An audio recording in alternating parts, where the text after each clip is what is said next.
আল্লাহর দিনকে উঁচু করার জন্য মাঠে নেমেছে। একমাত্র আল্লাহকে সন্তুষ্ট করার জন্য, আল্লাহর দিনকে উঁচু করার জন্য মাঠে নেমেছে। আর সে দিন প্রচারে কোনো ত্রুটি নেই।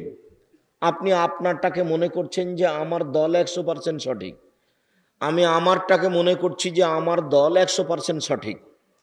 আমার দলে থেকে কেউ মারা গেলে শহীদ হবে, এটাই নগদ শহীদ। আপনিও বলছেন যে আমার দলে থেকে কেউ মারা গেলে নগদ শহীদ। এখন শহীদ একটা, যেটা আল্লাহর নবী বলেছেন, একমাত্র আল্লাহর দিনকে উঁচু করতে গিয়ে যে মারা যাবে সেই হলো শহীদ। ও যখন বিচারের মাঠে আসবে, লৌনুল দামে, তার গায়ে থেকে রক্ত ঝরঝর করে ঝরবে, তো রক্তের রং হবে রক্তের মতো, আর রক্তের গন্ধ হবে আতরের মতো। এটা বিচারের মাঠে। আর যে আসলে শহীদ, তার প্রথম হচ্ছে যে তার সব পাপ ক্ষমা। আরো অনেক মর্যাদা আছে। তো আসল শহীদ একটা, যে আল্লাহর পথে মারা যায়। তো এখন আল্লাহর পথ বলতে গিয়ে আমরা অনেক বিপদে পড়েছি। কোনটা যে আল্লাহর পথ তা বোঝা মুশকিল। সবাই বলছে আমারটা। তো যা হোক, সবারটা না হলে একটা তো হবে, যেটাই হোক। এখন আপনার কাছে আমি স্পষ্ট না করলেও, না করতে পারলেও, তো এটা হলো মূল শহীদ। এর স্থানে অনেক আছে। তার একটা হচ্ছে, কোনো মহিলা যদি বাচ্চা প্রসব হতে মারা যায়, সেও শহীদ। তো এই আলোচনাতে এসেছে যারা মহামারীতে মারা যাবে সে শহীদ। মহামারী বলতে, কলেরা বলতে, অল্প সময়ের মধ্যে বহু মানুষ মারা যায়, যা আগে হতো তার নাম কলেরা, তার নাম মহামারী। ডায়রিয়া হতে হতে ঘন্টা দুয়েকের মধ্যে নেই, এর নাম মহামারী, এর নাম কলেরা। আয়েশা রাদিয়াল্লাহু তাআলা আনহা বলেন, আমি রাসূল সাল্লাল্লাহু আলাইহি সাল্লামকে জিজ্ঞাসা করলাম, আখবিরনি আন তাউন, আপনি আমাকে কলেরা সম্পর্কে বলেন। আয়েশা জানতে চাচ্ছেন, এই ছেলে, ওইখানে যে কথা বলছে বাইরে, তো আমাদের ছেলেরা, এটুকু তোমার হিতাহিত জ্ঞান নাই? তুমি ভিতরে থাকো আর বাইরে থাকো, কথা বলো কি করে? তোমাকে এই কথা বারবার বলতে হবে? তোমার একটু শরমবোধ, ইতস্তবোধ, লজ্জাবোধ হয় না কেন? আপনারা যে যেখানে আছেন দয়া করে মুখ বন্ধ করে রাখবেন। নিজেকে এক কিছু না হলেও কিছু শিক্ষিত মানুষ মনে করেন। কিছুক্ষণ অপেক্ষা করার চেষ্টা করেন। কোনো কথায় আপনার কানে ধরে না কেন? কেন আপনি বুঝতে চান না? আর এটা তো দিনই বৈঠক, রাত অনেক হয়েছে, রাত গভীর হয়েছে, আর আপনার কোনো কথা আমি গ্রহণ করি না, কোনোদিন করিনি, আজও করব না। এই গতিনীতি আমার নয়। আর আমি আপনাকে শতদিন বলেছি, আমার জীবনে বিগত 90 সাল থেকে নিয়ে এখন পর্যন্ত আমি কোনোদিন অপ্রয়োজনীয় বাক্য বলিনি।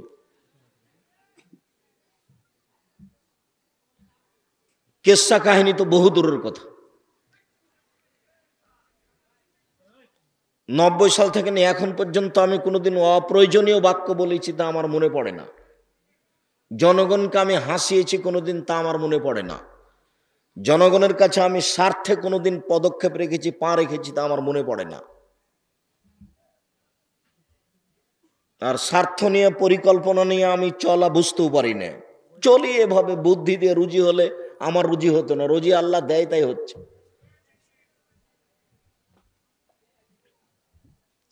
নিজেকে একটু সতর্ক করেন, নিজের প্রয়োজন অত তাড়াতাড়ি মিটানোর চেষ্টা করিয়েন না। আর সব কাজ বন্ধ করেন, লেনদেন, ক্রয় বিক্রয়, কথাবার্তা, সব যাবতীয় জরুরি কাজ বন্ধ করেন। আপনার কোনো কাজ আমি অন্তত এখন গ্রহণ করব না।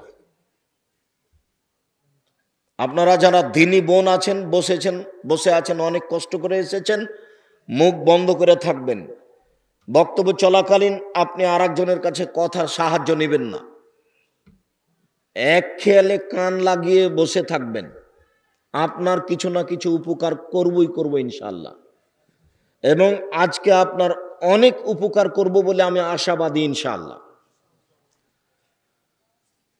তো আয়েশা রাদিয়াল্লাহু তাআলা আনহা বললেন যে বলেন কলেরা কাকে বলে? তখন আল্লাহ রাসূল বলছেন যে আত-তাউনু আযাবুল্লাহ, কলেরা হচ্ছে আল্লাহর শাস্তি, আযাব। ইয়াবাসাল্লাহু আলা মান ইয়াশা, যার উপরে ইচ্ছা তার উপরে পাঠান। কলেরা আল্লাহর শাস্তি, যার উপরে ইচ্ছা তার উপরে পাঠান। তার পরের বাক্যে বলছেন ওয়া জালাহুল্লাহু রাহমাতাল লিল মুমিনিন, আর কলেরাকে আল্লাহ মুমিনের জন্য রহমত, দয়া করে দিয়েছেন, যে এটা আল্লাহর একটা দয়া। নাও, আল্লাহর শাস্তি আবার মুমিনের জন্য এটা দয়া। আল্লাহর শাস্তি মানে তাৎক্ষণিক মরে গেল, ছেলে মেয়ে হাল পরিবার ছেড়ে চলে গেল, তো আল্লাহর এটা শাস্তি, আর মুমিনের জন্য এটা দয়া।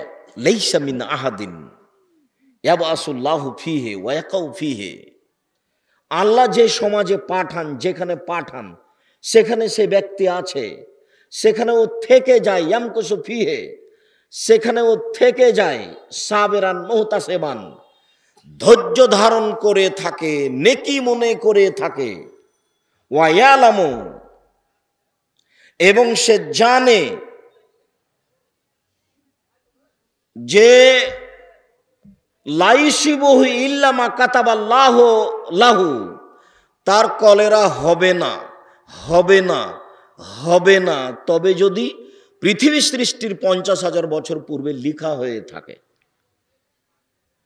যেদিন মায়ের পেটে 3-4 মাস, সেদিন যদি লিখা হয়ে থাকে আমার সবার কলেরা হয়ে গেছে পুরো গ্রামে, কিন্তু আমাকে হবে না, আমাকে হবে না, আমাকে হবে না, তবে যদি লিখা থাকে পৃথিবী সৃষ্টির 50,000 বছর পূর্বে মায়ের পেটে যেদিন 3-4 মাস, সেদিন যদি লিখা হয়ে থাকে তাহলে আজ ধরবে, তাছাড়া আমাকে ধরবে না।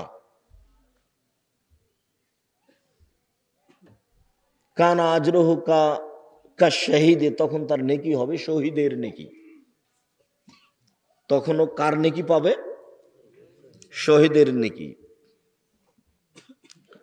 বিবরণ সংক্ষিপ্ত যা পেশ করলাম তাতে করোনা ভাইরাস কলেরা মনে হচ্ছে না।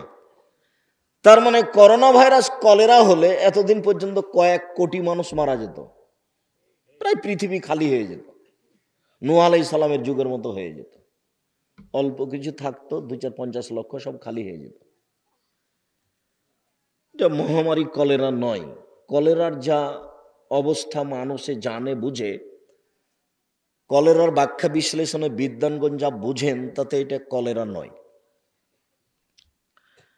তাহলে কি এটা ছোঁয়াচে রোগ, একে ওকে ধরবে? তার জন্য কি সবাই মুখোশ লাগাচ্ছে? তার জন্য কি সবাই হাতে বেলুন পরছে? তার জন্য কি মানুষ এইভাবে চলছে? আব্দুল্লাহ ইবনে মাসউদ রাদিয়াল্লাহু তাআলা আনহু বলেন, কামা ফিনা রাসূলুল্লাহ সাল্লাল্লাহু আলাইহি সাল্লাম, একদা আল্লাহর নবী আমাদের মাঝে দাঁড়ালেন। একদা আল্লাহর নবী আমাদের মাঝে দাঁড়ালেন, বক্তব্য দিবেন। দাঁড়িয়ে বলছেন, লাইদি শাইউন শাইয়া, কোনো কিছুকে কোনো কিছু পার করে যায় না, কোনো রোগ ব্যাধি কারো কাছ থেকে কারো কাছে চলে যায় না, কোনো রোগ ব্যাধি কারো কাছ থেকে কারো কাছে চলে যায় না, কারো রোগ ব্যাধি কারো কাছে চলে যায় না।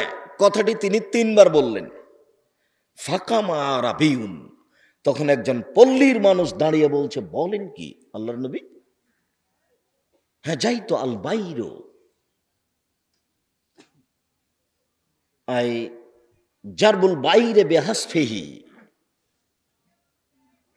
আই তাজরিবুল বাইরা কুল্লাহ। একটা লোকের একটা উঁটে যদি, একটা উঁটের লিঙ্গে যদি চুনকুনি ঘাও হয় তাহলে সব উঁটকে হয়ে যায়। আল্লাহর নবী, ছোঁয়াচে রোগ আছে তো? তখন আল্লাহ রাসূল বলছেন, মান আজরাবুল আউলা, বলো তো দেখি প্রথমটাকে কিভাবে হলো? মান আজরাবুল আউয়ালা, বলো তো দেখি প্রথমটাকে কিভাবে হলো? মান আজরাবুল আউয়ালা, বলো তো দেখি প্রথমটাকে কিভাবে হলো? তখন এর কথা বলে না। তখন রাসূল সাল্লাল্লাহু আলাইহি সাল্লাম বলছেন, শোনো, ইন্নাল্লাহা খালাকা কুল্লা নাফসিন ওয়া কাতাবা হায়াতাহা ওয়া মাউতাহা ওয়া রিজকাহা ওয়া মাসাইবাহা। আল্লাহ প্রত্যেকটা প্রাণীকে সৃষ্টি করেছেন, লিখে দিয়েছেন তার মরণ, লিখে দিয়েছেন তার জীবন, লিখে দিয়েছেন তার রুজি, লিখে দিয়েছেন তার বিপদ আপদ, রোগ ব্যাধি, করোনা ভাইরাস। যদি সেদিন কারো নামে করোনা ভাইরাস লিখা থাকে, আর আজকে যদিও বেলুন কেন, মুখোশ কেন, মাস্ক কেন, ও যদি পাথরের ভিতরে ঢুকে থাকে, করোনা তাকে ধরবেই ধরবে। পৃথিবীর এমন কোনো মাধ্যম নাই যে মাধ্যম তাকে ঠেকাতে পারে, কেননা পৃথিবী সৃষ্টির 50,000 বছর পূর্বে তার নামে করোনা লিখা হয়েছে।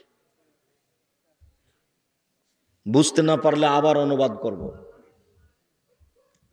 আল্লাহ নবী বললেন যে ছোঁয়াচে রোগ নেই। কথাটা কয়বার বললেন? 3 বার বললেন। তখন পল্লীর বেদুইন উটের রাখাল বলল যে ছোঁয়াচে রোগ আছে। একটা উটে ছোঁয়াচে রোগ হলে অনেককে হয়ে যায়, আছে। তখন আল্লাহ রাসূল বললেন, আচ্ছা ঠিক আছে, আছে তো প্রথমটাকে কিভাবে হলো বলো।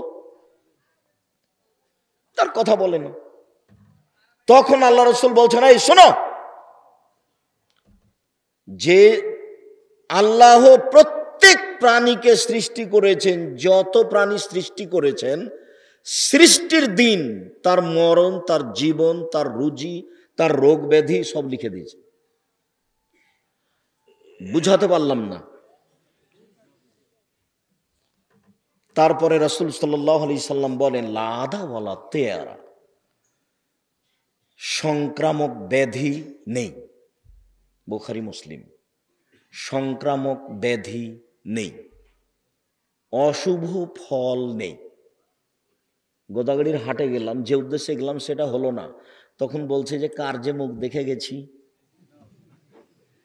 যার জন্য হয়নি।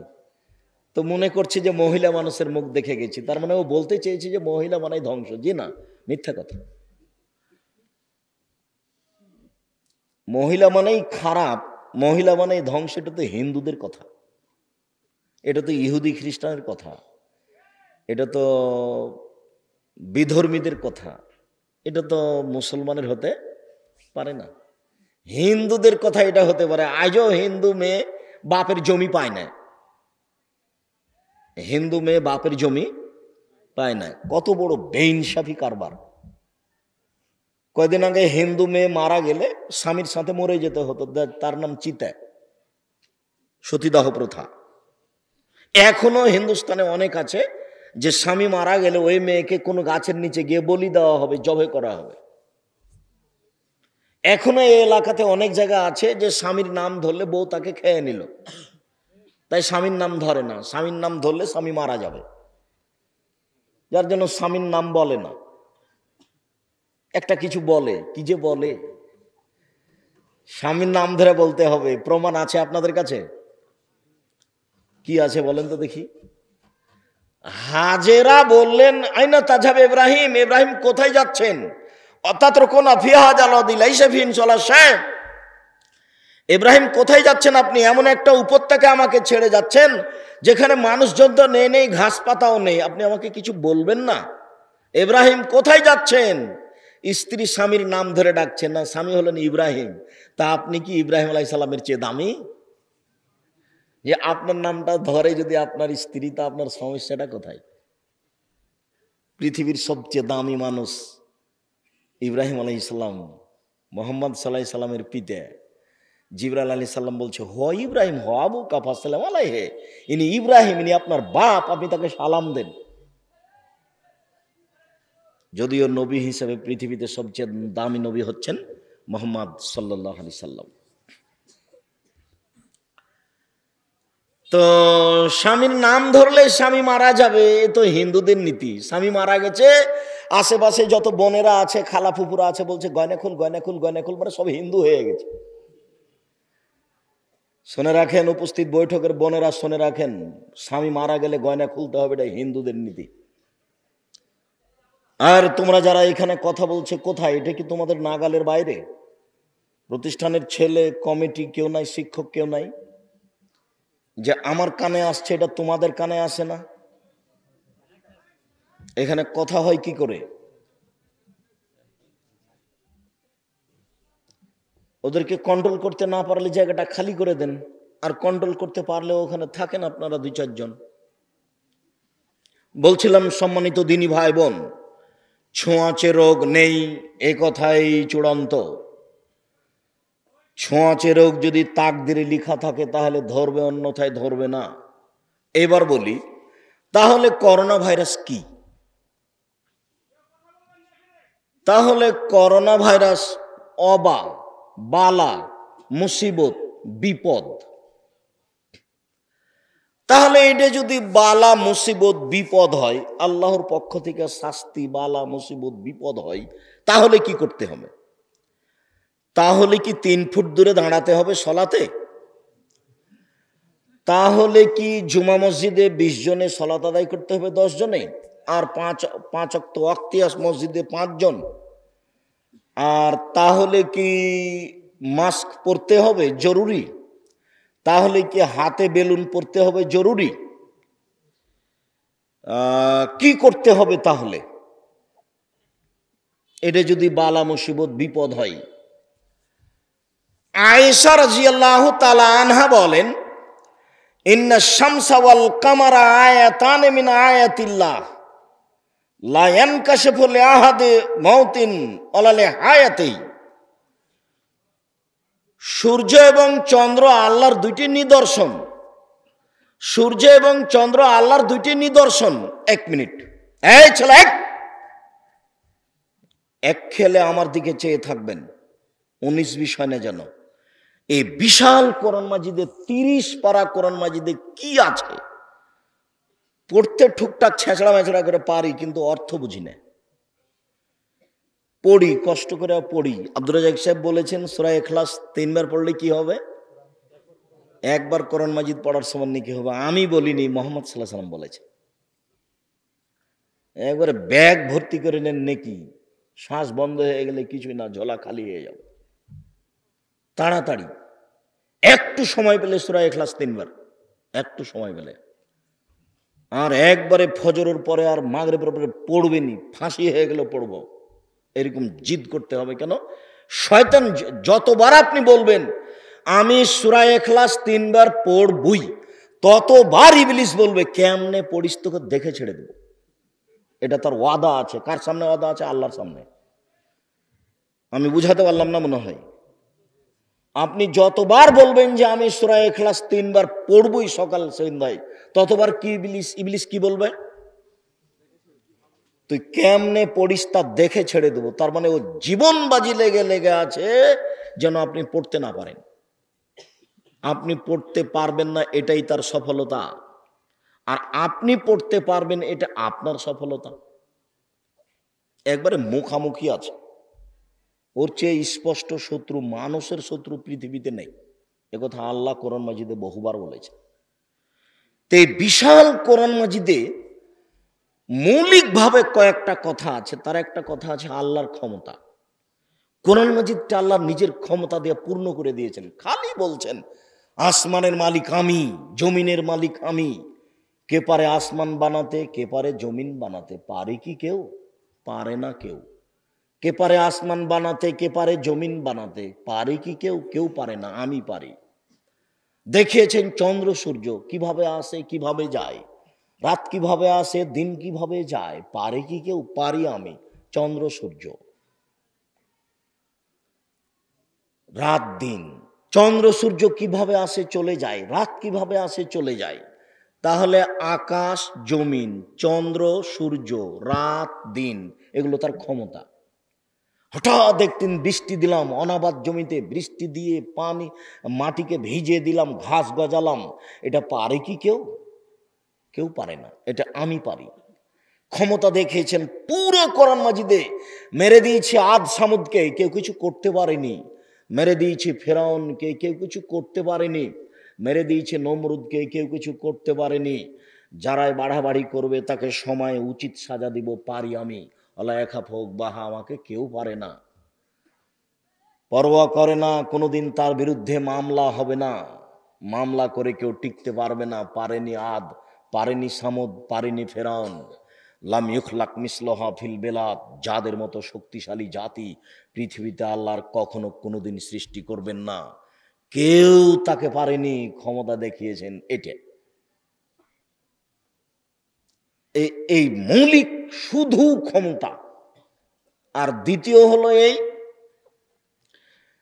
গাফুর রহমান রাহিম, গাফুর গাফফার রহমান রাহিম, অদুদ রৌফ, শুধু খালি ক্ষমার দয়া দিয়ে কোরআন মাজিদ ভরে ফেলা আছে, লাইনে লাইনে, পাতায় পাতায়, গাফুর গাফফার রাহিম রহমান, গাফুর গাফফার রাহিম রহমান অদুদ দিয়ে কোরআন মাজিদ খালি ভরে ফেলা আছে। 3 নম্বরে আছে কিছু বিধান। চুরি করলে হাত কাটা যাবে, সিয়াম পালন করতে হবে, সালাত আদায় করতে হবে, অল্প কিছু বিধান আছে। আর ফাঁকে ফাঁকে আছে জাহান্নাম জান্নাত, জাহান্নাম জান্নাত, জাহান্নাম জান্নাত। এই মোটামুটি কোরআন মাজিদে আছে। বুঝাতে পারিনি মনে হয়। এই নিয়েই পুরো কোরআন মাজিদ। মানুষের বোঝা উচিত বা চেষ্টা করা উচিত, মানুষের একটু পড়া দরকার। মানুষ পড়ে না, প্রয়োজন মনে করে না, করা উচিত। মরলে সব বন্ধ হয়ে যাবে, 1 অক্ষরে 10 নেকি। মানুষের সুবিধার জন্য, জান্নাতের জন্য বিশাল কিছু দিয়ে রেখেছেন, মানুষ বুঝতে চায় না।